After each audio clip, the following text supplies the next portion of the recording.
ワム目覚めたまえ我が主たちよ。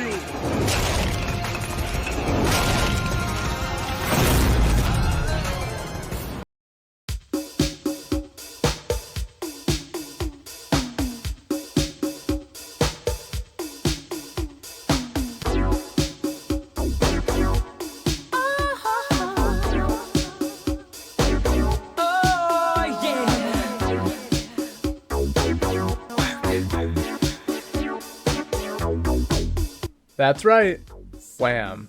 Responsible for your two favorite songs. One played every Christmas, one for group workouts involving middle-aged mums. Are there any two other songs from one artist more ubiquitous? Although their pop hits may deceive you as just some teeny bopper band, there is more than meets the eye. Come with me and see Wham! For who they really are.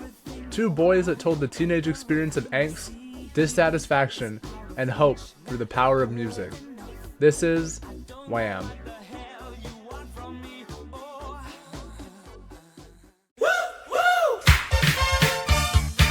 George Michael, born Yarios Panayiotou, moved from Kingsbury, London to Radlett, Hertfordshire, where he would attend Bushy Meads School. There, classmate Andrew Ridgeley volunteers to be his guide, and the two quickly become friends, finding they had a similar interest in music.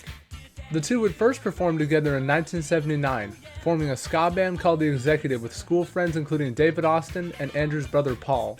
This group would notably include the first Michael Ridgeley composition, Rude Boy, as well as a ska rendition of Beethoven's Für Elise. After the band broke up, the two decided to form Wham! As a duo in 1981, signing with Intervision Records and releasing their first singles, Wham Rap on June 11, 1982. Hey everybody, take a look at me. I've got street credibility. I may not have a job, but I have a good time with the boys that I meet down on the line. And Young Guns on September 17, 1982. Young guns, having some fun. Crazy ladies, keep them on the run. Wise guys realize there's danger in emotional ties. These early singles would feature lyrics that portrayed the duo as hedonistic youngsters uninterested in societal expectations such as working or having a family, preferring to have fun and chase girls, establishing an early identity as a sort of dance pop protest act. These two early singles wouldn't chart until an unexpected dropout prompted BBC to schedule Wham! To perform Young Guns on Top of the Pops on the 4th of November 1982, eventually leading Young Guns to peak at number 3, while a re-released Wham! Rap would peak at number 8.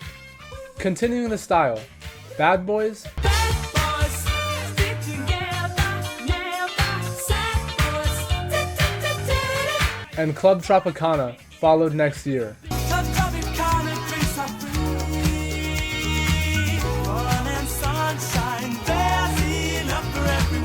Reaching numbers 2 and 4 in the UK respectively. Finally, on July 1st, 1983, Fantastic releases his Wham's debut, immediately reaching number 1 in the UK and performing modestly in the US, reaching 83.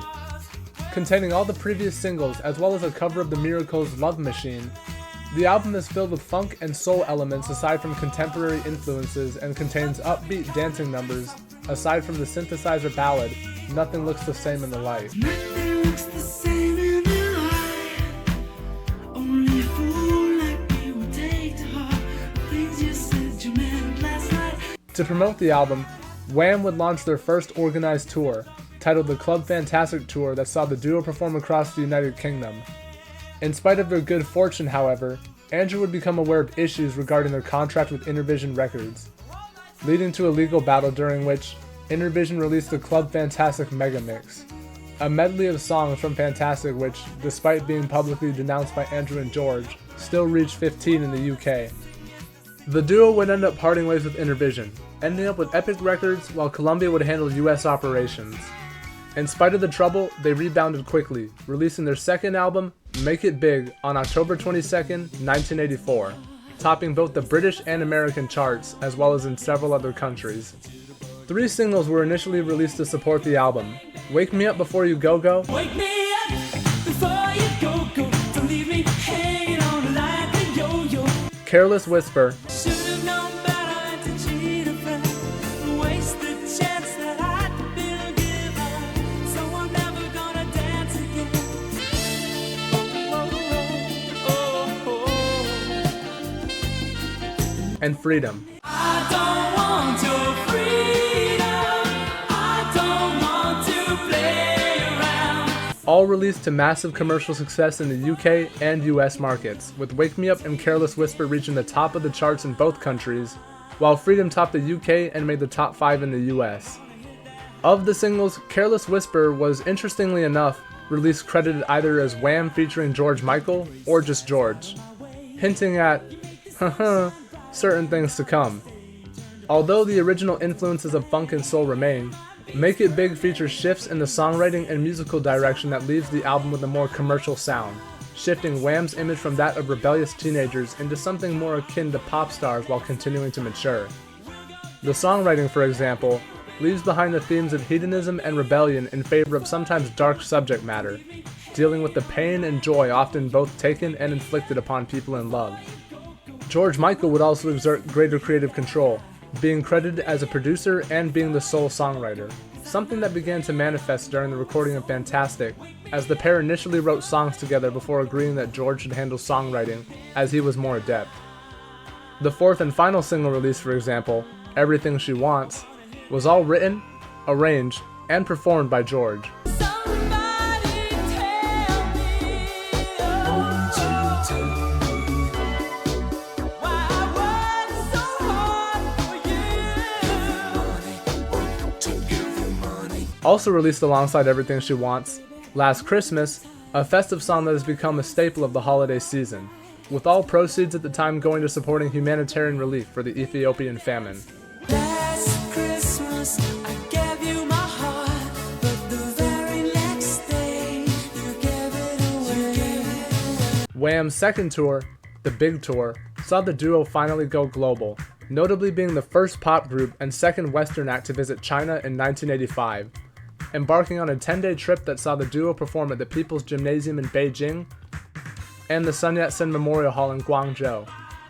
The journey to China would be captured in a documentary titled Wham in China, Foreign Skies, showcasing an undeniably important role the duo had in helping the then still reclusive country open up to the international community.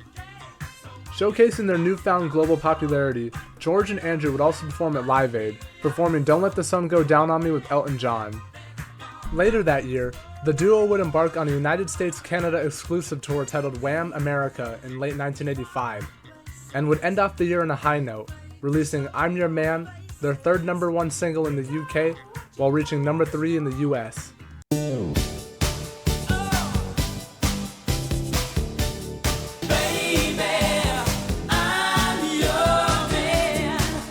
By 1986, Wham was one of the largest global acts from the British Isles, selling millions and having toured globally. Despite these successes, not all was good for the duo. George Michael had grown frustrated with the duo's image of that of teeny bopper icons, feeling their musicality and showmanship wasn't being taken seriously nor respected. To this end, he desired to make music marketed towards a mature audience. Coupled with Andrew's relocation to Monaco, Wham began to feel less like a project of two friends and more like that of two business partners. With these grievances in mind, the duo would agree to amicably split and announce such in the spring of 1986, releasing several farewell singles, The Edge of Heaven, Take me to the edge of heaven, one last time might be forever. and a cover of the Was Not Was song, Where Did Your Heart Go? A compilation album, The Final, reached 2 in the UK, while music from The Edge of Heaven was released exclusively in the United States, reaching 10 on the Billboard. The band held a farewell concert, titled The Final, a 6-hour performance of the duo's catalog held at Wembley Stadium, featuring guests such as Elton John and Simon Le Bon, that ended with George and Andrew embracing each other, bidding farewell to the era of Wham.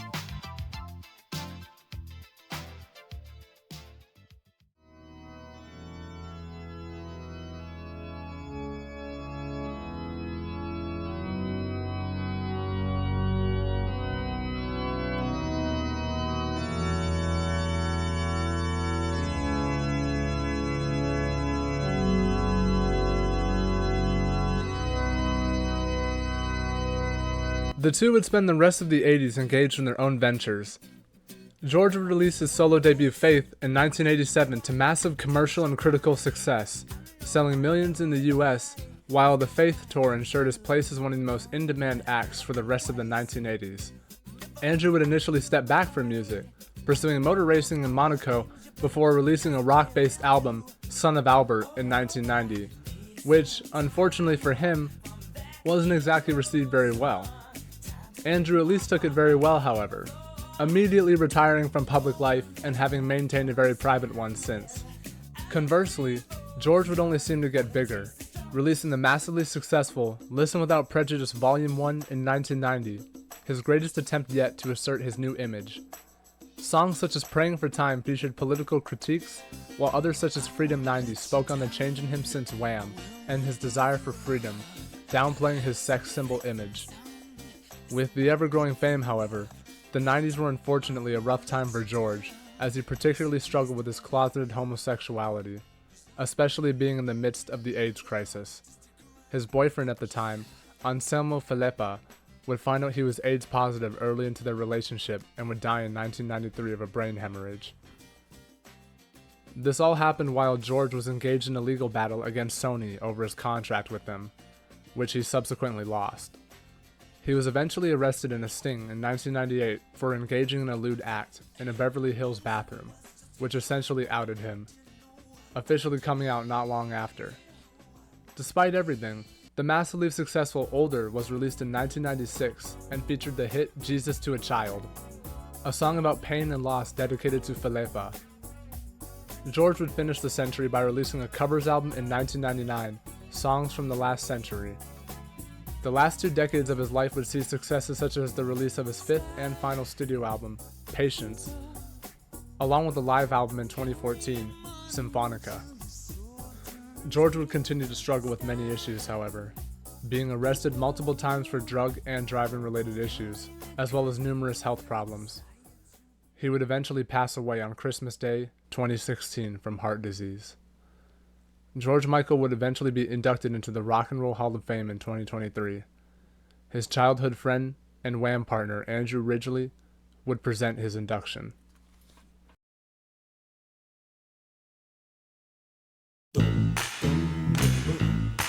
Although they weren't together for long, the influence and legacy of Wham is undeniable. Their combination of funk, soul, and pop helped create era-defining hits and a pop sound that would later be heard in groups such as Spice Girls and Destiny's Child, with their influence reaching an endless amount of others. Last Christmas continues to be one of the most played songs every year, having first officially reached the top spot on the British charts in 2021, and doing so every year then on except for 2022. Their visit to China certainly had important cultural implications, introducing China at large to Western pop music while inspiring a generation of Chinese musicians.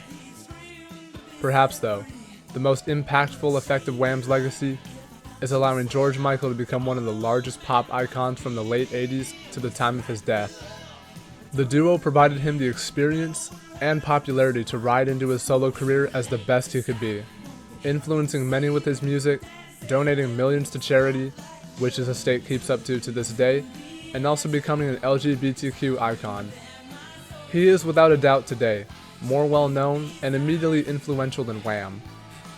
Although human will may be a powerful force, not every painter starts with the skills to paint their desired reality onto canvas.